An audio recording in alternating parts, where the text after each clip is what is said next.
Hi, the Truth Prospector, back again, exposing the spurious book of the Revelations of John of Patmos, Part 6. Steve, in his book, continues, the historical record of the early church seems to provide more answers. For this reason, the book of Revelations was widely rejected as authoritative during the first 6 centuries of Christianity. Based on the contrast in content and style, both 3rd century Dionysius of Alexandria and 4th century Eusebius of Caesarea doubted that the author of the John's Gospel and the author of the book of Revelation were the same authors. One glaring contrast is the fact that the author of John's Gospel included Jesus' answer to the Gentile request to meet him. That verified the inclusion of the Gentiles on the same basis as Jews. Here I'm reading from John chapter 12, verse 20 to 26. And there were certain Greeks among them that came up to worship at the feast. The same came therefore to Philip, which was of Bethsaida of Galilee, and desired of him, saying, Sir, we would see Jesus. Philip cometh and telleth Andrew, and again Andrew and Philip tell Jesus, and Jesus answered, saying, The hour is come that the Son of Man should be glorified. Verily, verily, I say unto you, except a corn of wheat fall into the ground and die, it abideth alone. But if it die, it bringeth forth much fruit. He that loveth his life shall lose it, and he that hateth his life in this world shall keep it unto life eternal. If any man serve me, let him follow me. And where I am, there shall also my servant be. If any man serve me, him will my Father honor. So I say, the John of Patmos told a different story. The Jews and the Gentiles were treated separately, for the second John, as seen in Revelations 2, verse 9, and Revelations 3, verse 9.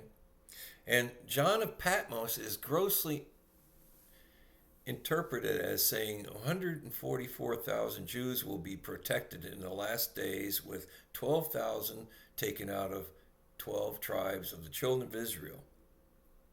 This is a Jewish legend that has entered into the gospel of Christ. Some say that the literal interpretation is 144,000 Jews protected during the time of tribulation because they are convinced the Bible is teaching a future fulfillment. Some say the Jehovah's are wrong to say that 144,000 are not Jews, but a limited number of people who will reign in heaven like Jehovah's. So these Christians call the doctrine of Jehovah's a false doctrine. I would throw out the whole argument of controversy here. I would throw out the whole revelation of John, and I would hang on to the unity of the words from the revelation of our apostle, Paul. We are all reigning now in heavenly. According to Paul, we are all now reigning in the heavenlies, blessed with all blessing in the heavenlies with Jesus. And we're waiting for his return, for our bodies, to finish his return and restoration of this broken world into a new heaven and earth. Problem solved. The mystery of Christ is revealed, and it's without all arguing, all this contest and debate. Paul said in 1 Timothy chapter 3:16, and without controversy, great is the mystery of godliness. God was manifested in the flesh, justified in the spirit, seen of angels, preached unto the Gentiles, nations, believed on in the world, received up into glory. There would be much less arguing and controversy, in my opinion, if we would return to Paul and his revelation of Christ's mystery instead of John of Patmos. But that's my opinion. Steve continues, out of the muddle of the 2nd century discordant historical myths and legends, scholars have found that there were 2 different notable Johns who successfully resided in Ephesus in the latter 1st century and in the early 2nd century. These various traditions have the life of the 2nd John, to whom the book of Revelations is attributed, to John of Patmos, spanning the divide between the 1st and 2nd century. If true, the 2nd John could not have been any of those mentioned in the early Gospels of the book of Acts.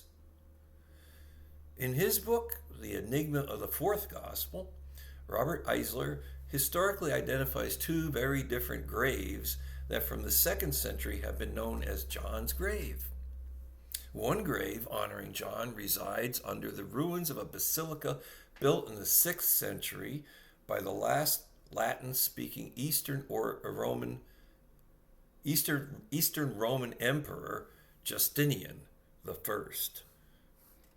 The other historical gravesite is said to be inside an unmarked hillside cave.